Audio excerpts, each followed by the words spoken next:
Namaskar dosto, welcome back to NeuroHub 21 again, and our today's topic is classification of ribs. So in our last class I have described about what the ribs are made up of. Ribs are made up of the sternum which lies in the center of the chest cavity, and the ribs. There are 12 ribs, 12 pairs of ribs. The ribs are the bilateral, दोनों तरफ होता है, bilateral bony arch like structure, bony curvatures which is present bilaterally. So our today's topic is classification of ribs. So let us see, the ribs can be classified in two types. First type is on the basis of the direct articulation with the sternum. On the basis of the direct articulation, articulation means joint. So on the basis of direct articulation with the sternum, the ribs are classified into two types. First, the true ribs, and second, the false ribs. True ribs are the 1 to 7. Why it is called true ribs? Because from the anterior side, suppose this is your rib, this is the posterior end and this is the anterior end, this is the posterior end and this is the anterior end. So it is directly articulated with the sternum. This rib is directly articulated with the sternum from the anterior side. So this is called true rib. So how many numbers are true ribs? 1, 2, 3, 4, 5, 6 and 7. So let me show you in the model the true ribs. See, this one is the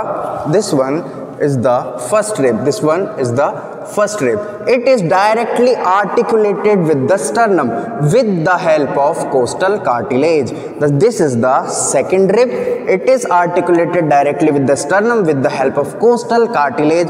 This one is the third, this one is the fourth, this one fifth, this one sixth, this one seventh. So these 7 ribs are the true ribs. These 7 ribs are the true ribs. This is classified according to the basis of the direct articulation with the sternum. So it is directly articulated with the sternum with the help of the costal cartilage. So this is called as true ribs. So what is false ribs? False ribs are also called as vertebrochondral ribs. Vertebrochondral ribs. The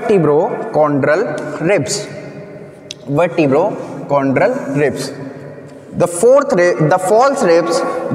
ribs are further classified into two more types, the vertebrochondral ribs and the vertebral ribs. So what exactly is the vertebrochondral ribs? Chondral means cartilage. So the 8th rib, the 9th rib and the 10th rib is not directly articulated. Mark my words, is not directly articulated with the sternum. So where it is articulated? It is articulated directly with the costal cartilage of the 7th rib. Let me show you. See, in this model, see this one is the 8th rib, this one is the 8th rib, and this 8th rib is directly articulated with the costal cartilage of the 7th rib. This 8th rib is directly articulated with the costal cartilage of the 7th rib. See, this one is the 8th rib, this one is the 8th rib, but this 8th rib is not directly articulated with the sternum. This 8th rib is articulated with the costal cartilage of the 7th rib. Same as goes to the 9th rib. This 9th one is also articulated with the costal cartilage of the 7th rib, and the 10th rib is also directly articulated with the costal cartilage of the 7th rib. So these ribs are called vertebrochondral ribs. These ribs are called vertebrochondral ribs. So what about the vertebral ribs? The vertebral ribs neither articulated with the cartilage from the anterior side nor with the sternum. Mark my words, the vertebral ribs is also called as floating ribs. These ribs neither articulated with the costal cartilage nor directly with the sternum. So on the basis of the direct articulation with the sternum, only two ribs is directly attached, and these two ribs are 1 to 7 ribs. Note it down, guys. And next one, these 1 to 7 ribs is also called as vertebrosternal ribs, also called as vertebrosternal ribs. And what are false ribs? False rib is not directly articulated, but it is articulated with the costal cartilage. If the ribs are attached with the costal cartilage, these ribs are called chondral, chondral, chondral ribs, vertebrochondral ribs. So vertebrochondral ribs are the 8th rib, 9th rib and the 10th rib. So what are the vertebral ribs? Vertebral ribs, let me show you it in the model. See, from the posterior side you will see these 11th rib and the 12th rib. It is not articulated from the anterior side. See, it is not articulated from the anterior side. So these are called as vertebral ribs, neither articulated with the costal cartilage nor with the sternum, directly from the anterior side. Therefore it is called as vertebral ribs or floating ribs. ये तो बात हो गई किसकी, हमारी on the basis of the direct articulation. Our second classification is the on the basis of the classical features. On the basis of the classical features. So on the basis of the classical features, it is divided into two types, the typical ribs and the atypical ribs. So what are typical ribs and what are atypical ribs? So let me show you some classical characteristics of the typical ribs which differentiate it from the atypical ribs. So typical ribs are 3 to 9 rib. Mark it on your notebook. 3 to 9 rib is the typical rib. 3 to 9 rib is the typical rib. And what are the atypical rib? 1 rib, 2nd rib, 10th rib, 11th rib and the 12th rib. 1st rib, 2nd rib, 10th rib, 11th rib and the 12th rib is the atypical rib. So what is the difference between the typical rib and the atypical rib? Let me show you how. Note it down, guys. So what are the classical features of the typical ribs? And what are the things which differentiate it from the atypical ribs? First of all, these are typical ribs. Typical ribs. So what are the classical features of the typical ribs? First feature, the typical rib is attached anteriorly with the sternum. First feature is the typical rib. The typical rib is articulated. Articulate means joining, joint. Articulated directly with the sternum. Second criteria of a typical rib is the typical rib is directly articulated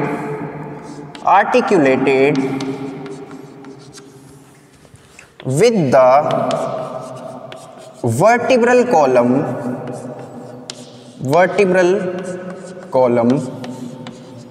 from the posterior side,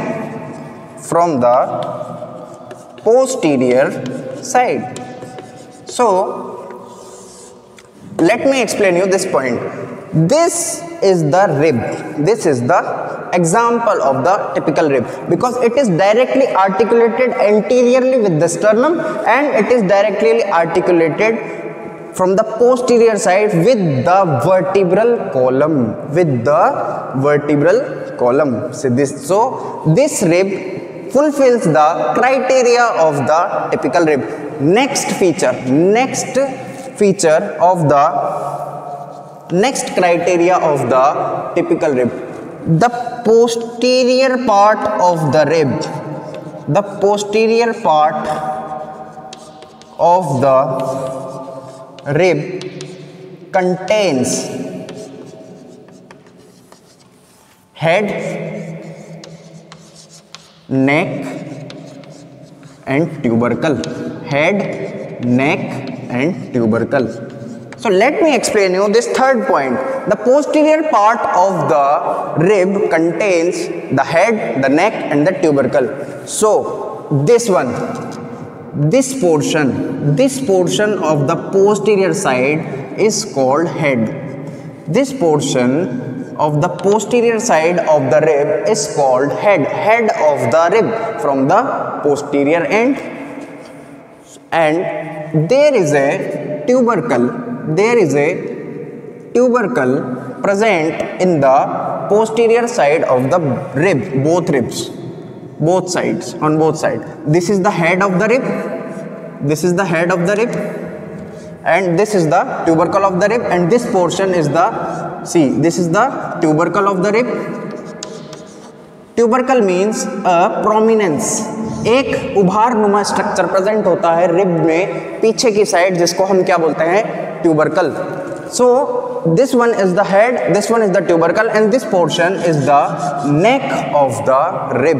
This one is the head, this one is the tubercle, and this portion is the neck of the rib. So this is the third criteria of a typical rib. If this criteria does not fulfills, then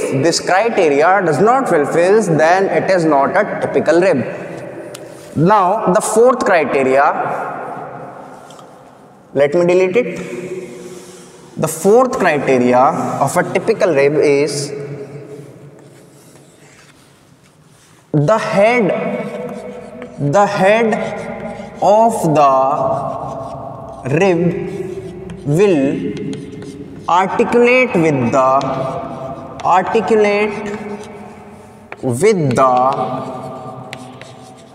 body of the two vertebral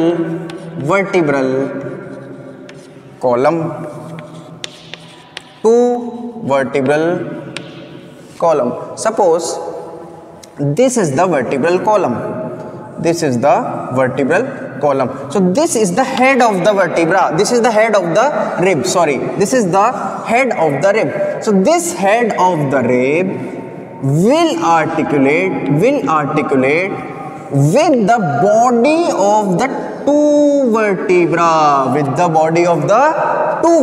See, this is the body of the vertebra. This is also the body of the vertebra. But the head is attached with the body of the two vertebra. मतलब जो rib का head होगा वो vertebral column की दो body से attach होगा, एक तो सुपीरियर बॉडी से, एक inferior body of the vertebral column. So ये क्या है, पीछे की ओर वर्टिब्रल कॉलम. और ये रिब क्या कर रहा है, टिपिकल रिब क्या कर रही है, टिपिकल रिब का जो पोस्टीरियर साइड का जो एंड है वो क्या कर रहा है, body of the two vertebra से अटैच्ड हो रहा है. So this is the criteria of the typical rib. The fifth criteria, note it down guys. Fifth criteria, let me show it. The fifth point is the head of the posterior end of the rib is divided into two facets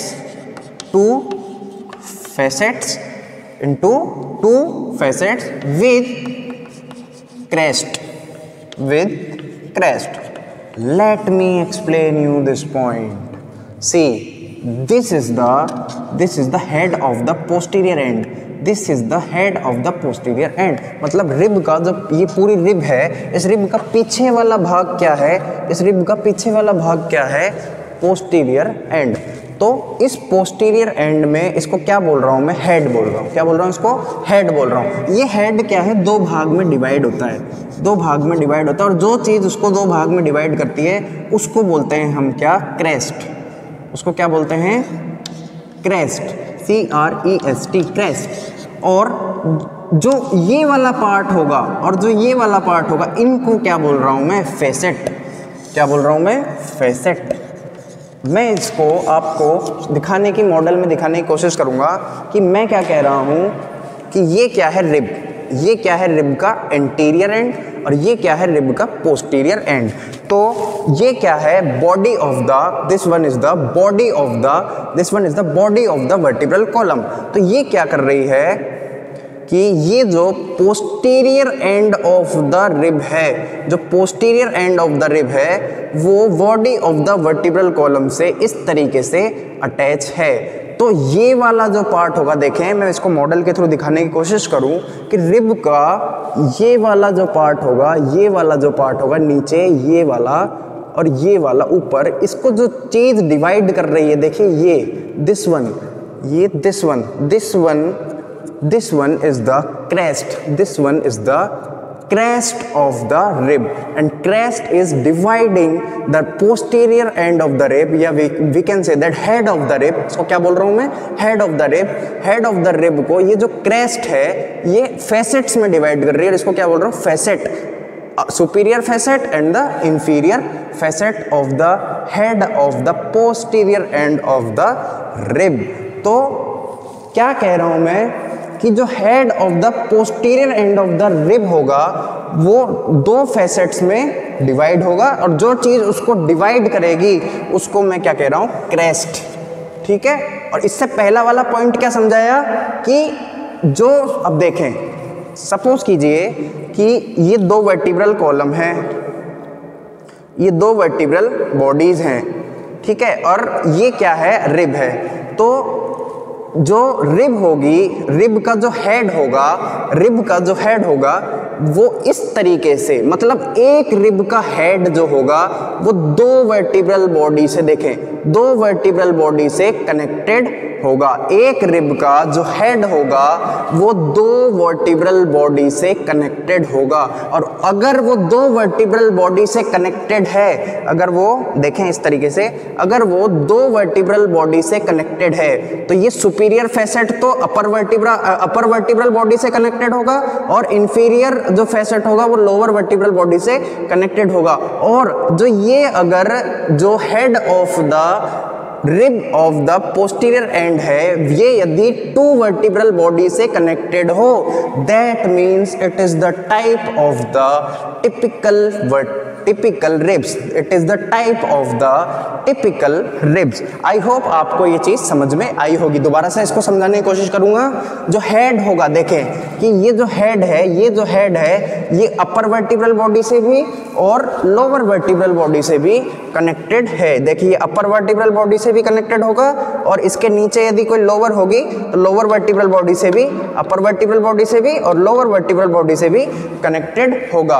और जो चीज़ इसको divide कर रही है, इसको क्या बोल रहा हूँ, इस रिब को, रिब के हेड को जो चीज़ डिवाइड कर रही है उसको मैं क्या कह रहा हूँ, क्रेस्ट। उसको मैं क्या कह रहा हूँ, दोबारा से देखें कि ये वाला जो पोर्शन है, ये वाला जो पोर्शन है, इसको ये वाला जो पोर्शन आपको दिख रहा है, इसको क्या कह रहा हूँ मैं, क्रेस्ट। और ये अपर और लोअर साइड में जो आपको ये जो चीज़ डिवाइड हो रही है उसको मैं क्या कह रहा हूँ, फेसेट। क्या कह रहा हूँ, facet, FACET, facet. I hope आपको ये पॉइंट समझ में आया होगा।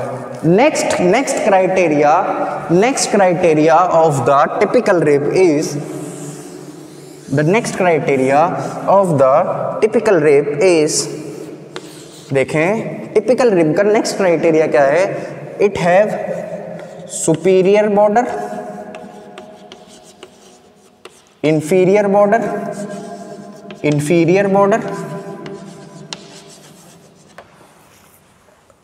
और एक्सटर्नल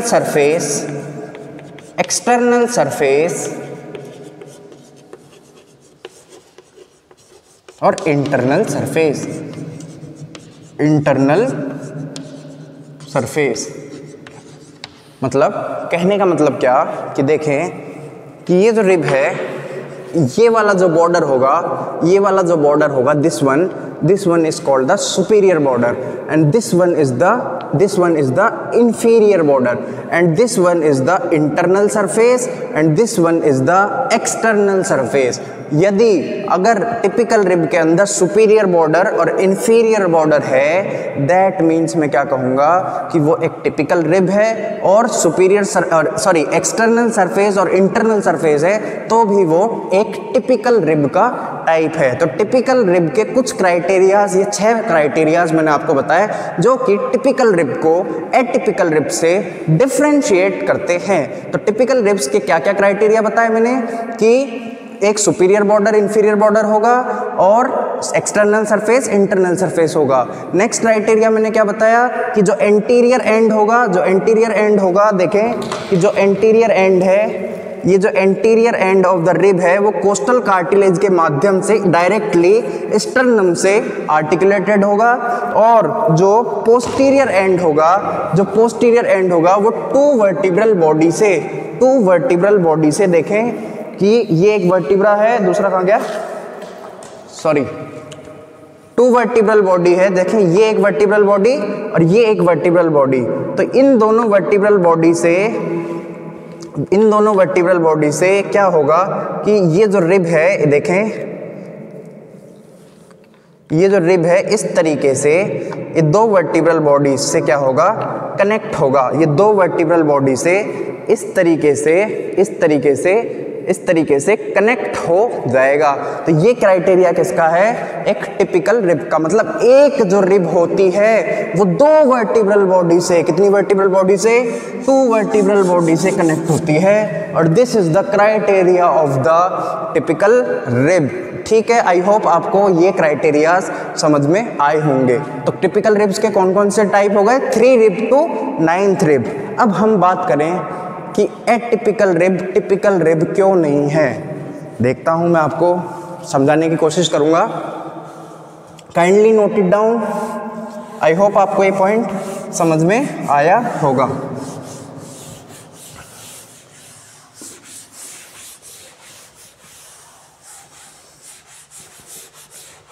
देखें कि एटिपिकल रिब क्या है, फर्स्ट रिब। सबसे पहले हम बात करते हैं फर्स्ट रिब की। जो फर्स्ट रिब होती है वो not articulate with the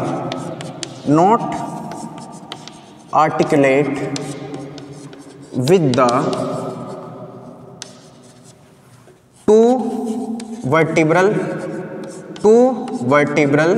body.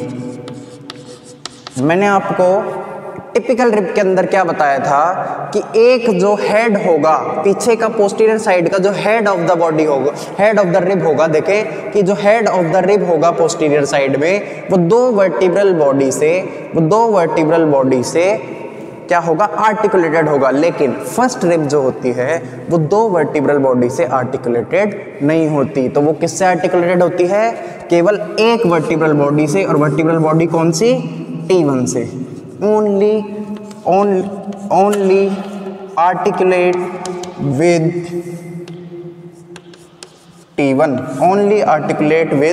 T1। तो ये क्या है, एक एटिपिकल रिब है, मतलब टिपिकल रिब का टाइप नहीं है, क्योंकि मैंने आपको टिपिकल रिब के कुछ क्राइटेरियाज बताए थे, और वो क्राइटेरियाज क्या थे कि जो टिपिकल रिब होती है वो उसका जो हेड होता है, पोस्टीरियर एंड में उसका जो हेड होता है वो क्या होता है कि 2 वर्टिब्रल बॉडी से आर्टिकुलेटेड होती है। लेकिन जबकि फर्स्ट रिब जो होगी ऐसा इस क्राइटेरिया को फुलफिल नहीं कर रही है, वो क्या कर रही है कि ओनली एक वर्टिब्रल बॉडी से आर्टिकुलेटेड है। दूसरा, मैंने आपको टिपिकल रिब में बताया था कि सुपीरियर बॉर्डर और इंफीरियर बॉर्डर होता है, जबकि फर्स्ट रिब में सरफेस होती है।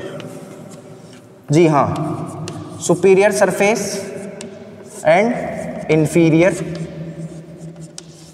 सरफेस।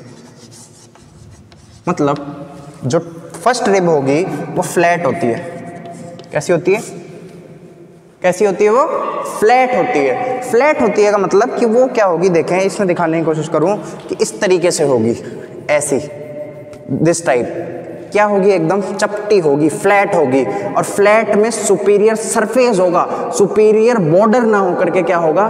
सुपीरियर सरफेस होगा। और इंफीरियर बॉर्डर ना होकर के क्या होगा? इंफीरियर सरफेस होगा।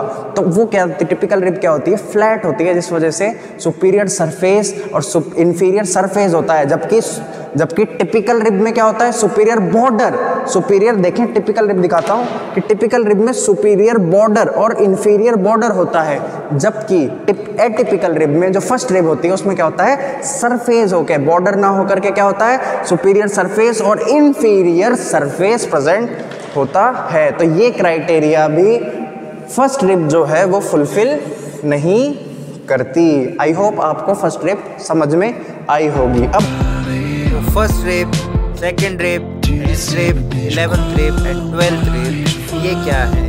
एटिपिकल रेप के। आई होप आपको वीडियो समझ आई होगी, तो kindly share it. Thank you.